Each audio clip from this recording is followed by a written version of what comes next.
stated this, but for all members of parliament, the implication of this is that people are paying tax, they will expect service, but there is no money to actually provide the service.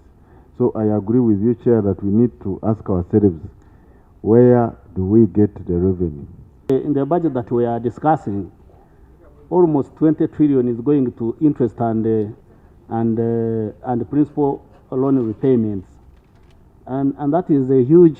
When we consider that we are looking at 49 trillion, and 20 trillion is going into loan repayments, including principal and interest, then there is a need for us to worry.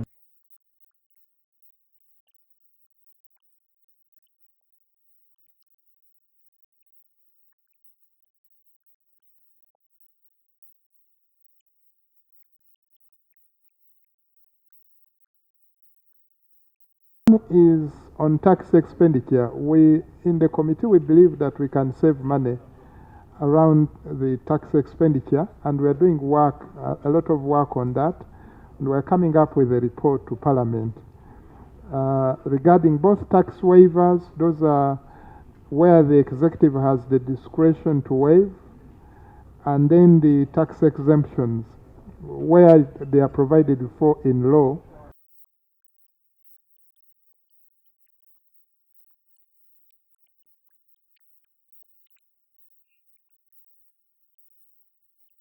Much as we are making commitments to pay domestic areas, but it should be in the interest of the Ministry of Finance to ensure that we mitigate increase in domestic areas. The loans that we have been borrowing are falling due very soon.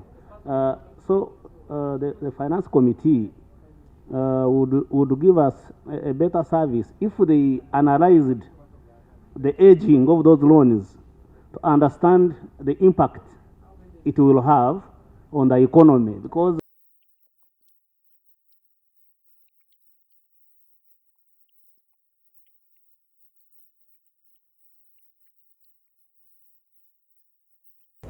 being a Kyambogo veteran, I kindly request, it's not being selfish, but Kyambogo has been left out on several occasions. Can you help Kyambogo to, to at least reach a level of a university that qualifies to be a national university? Those dilapidated structures.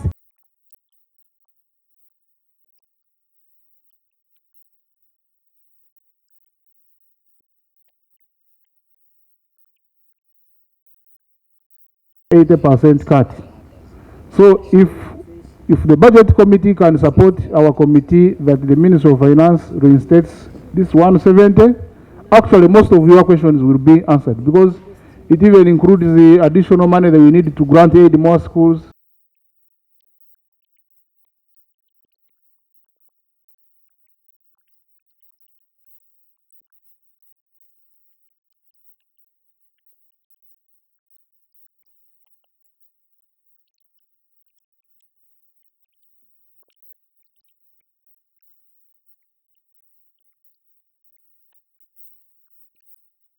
Done the appropriation, and when it comes to the release of the funds, as we speak today, 50% of the budget has been spent, and the ministry confirmed that actually they have spent 50% of the budget. But we are aware that in the sports sector there are some federations that have received nothing, zero, completely. Some have received 10%, some have received 20%, and yet the whole budget has been spent 50%, meaning some sectors have even been paid over 50%. So it's a question of priorities,